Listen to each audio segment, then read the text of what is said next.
I think it was always meant to be, and I was very young, and I always drew.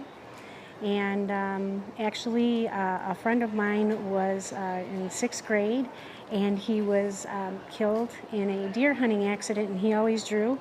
And so when we all came back to school after that weekend, it was my way of stress release, and still to this day, it is my way of stress release. I was always into architecture, which then led to my degree in auto body design and working for one of the top 3 automotive companies, designing vehicles for about 15 years. It goes with breathing. It's something I need to do, and it makes me happy to see people laugh and smile when they walk by the pieces and they're just chuckling, and it brings goodness to their hearts. And also with my Native American work, it's education. I hope that my heart impacts viewers, making one moment, 1 second better. When I look at my sculpture of peaceful little ones, which my collectors call Little Dude affectionately, I see that in Phoenix Children's Hospital, or Barrow, because if you can bring 1 second of peace to people who are having a difficult day or a difficult time, or when I see the kids run up and hug the antelope and hug the little wolf pup and relate to that one moment of peace, that's what I'm all about. Everyday life and respect for the Navajo and the Hopi. When I go up north, I'm part of that. I see that there still is history today, and they are carrying it on, and I feel that's important for people to see and know. My sculpting came about from a veterans class that I was helping a stroke victim in. And I was sitting next to him. I had never sculpted at that point.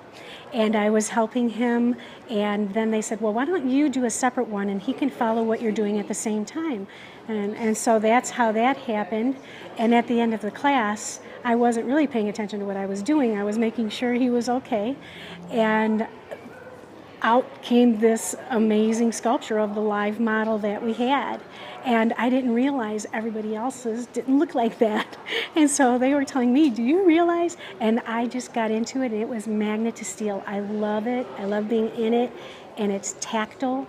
And I want someone who can't see to be able to walk up to these sculptures and feel them and know what they are. The Kickstarter for each piece for me is about, if it's historic, it's 6 months to a year of research. I work with Native American historians. I work with museum curators to make sure every deal is perfect and correct, and even when I'm done with the sculpture. And sometimes real life. And for example, with Tick and Truett, that was done when I was at R Rescue. And right there, that happened. I asked his dad, can I take a photo of this? This is the cutest thing I've ever seen. And real life is how Tick and Truett came about. And it's made I don't think anybody has been able to pass this piece without laughing and chuckling and just loving it up. Celebration of fine art for me is very special. It, without a doubt, inspires my creativity. It just gets all the juices flowing, and things happen here. And the people who run Celebration allow you to go for it. There are no limits. So in order to be able to make anything that you want, and that's how the Salt River Horse Table came about, I did that right here and from memory. And people would walk by and they learned about the Salt River horses through that. So yeah, it's just creativity and emotion and excitement. Everything's an original. That's something that's you don't hear. I don't do it again. It's the collectors, and they are the only ones to have it. And my collectors totally teach me. I mean, it's a brainstorming process between all of us. I get ideas from them. They feed them to me. They tell me really cool places to go, or I'll let them know where I've been. And it's really amazing. We have a great time.